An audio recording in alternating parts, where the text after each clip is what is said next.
convenient for even the protagonists in this coalition building. Don't you agree, Fanya Mambo? To start with, you are signing a 10-point agenda with a person who believes in nothing, a person who will tell you, facing you, nitakuletea gasi ya 300 na anakupatia mpaka ile date gasi ya 300 inakuja, and then it's not going to happen. He comes to Kayole in a church and he tells people, by hii Christmas, hii barabara nimepitia iko na matope, and that is in the month of October. Itakuwa na lami. It's, I don't know how many Christmases later it hasn't happened. If you look at today's daily newspaper, on page 10, it speaks about state to increase debt by 2.2 trillion every year. So it's going to borrow about 5.9 trillion. One of the 10-point agenda, if you look, it was on audit and reduce national debts. That was agenda number 7.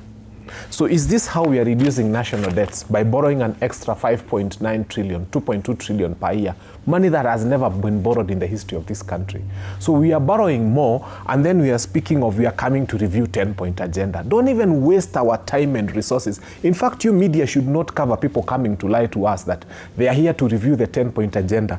Already, agenda number 7 is not being implemented. In fact, if anything, they are urinating on agenda number 7. They are borrowing more. Look at safeguarding the right to peaceful assembly. We are all aware that Linda Mwananchi had rallies in parts of this country. You saw what happened in Kitengela. That loss of life was unnecessary. Those gunshots, that tear gas, that fighting people who had met to assemble peacefully in Kitengela was unnecessary. The happenings in Kakamega are unnecessary. This administration, the president was in my constituency these 2 days ago. And by the way, have you noticed that every time the president is having political rallies in this country, especially in Nairobi, violence follows him? Why? Because the people who have been mandated by him and they know themselves to mobilize for him are mobilizing goons. I have a video I wish I could share on TV right now. Young people smoking bangi before very senior policemen and saying, tunaivuta mbele ya nani? Tunaivuta. Those are the people mobilized to the president's function. And after that, they were following people in Nairobi with motorbikes. 2 days ago in my constituency, stealing and robbing from people violently, and the police were watching them. And we have the videos, and nothing has been done about those people. And these people are telling you now, they're protecting the right of the people to assembly. It is an insult to Kenyans to tell us that you want to come and have a review of the 10-point agenda when such things are happening in the sight of Kenyans. If anybody doubts, just search the president's visit to Dagoretti South, see what is happening. Young people smoking bangi in front of very senior policemen and saying, sisi ni watu wa mdosi, sisi leo tumemobiliziwa juu ya president, and there's nothing anybody can do to them. You come and talk of strengthening and protecting devolution, which is agenda number 3. And the president goes to State House. And they, before public participation, but they have never seen such impunity. The law as it was created was intended that you first do public participation. And then you go and do now your shenanigans. So they start with the Kenya Gazette, which Kenyans do not have access to. They go and come up with an agreement between themselves and Sakaja. They sign it in State House. 2 days later, wamekuja kwetu Waithaka Social Hall.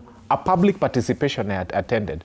To have a public participation about something that they have already signed at State House.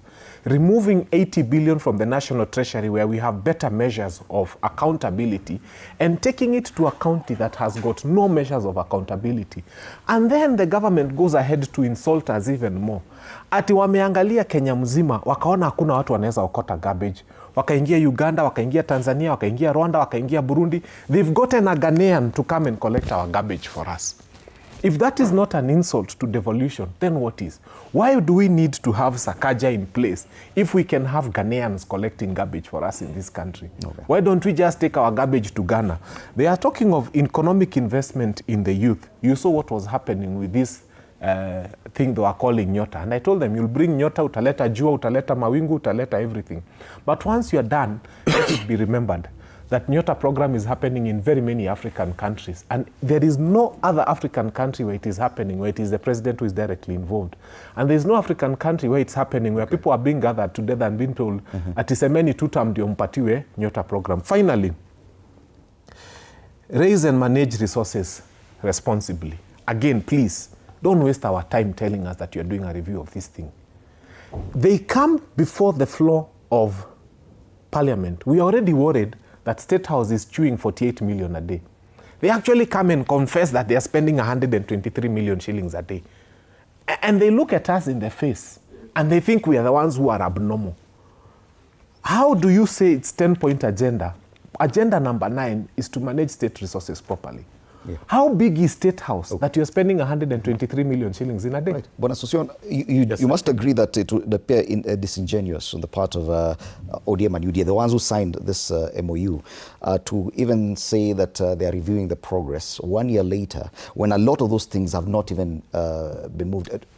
Should we even be bothering about this list? Should it even be a basis of discussion going forward? No, I think, Fred, give ODM and UDA a fair opportunity to do its work.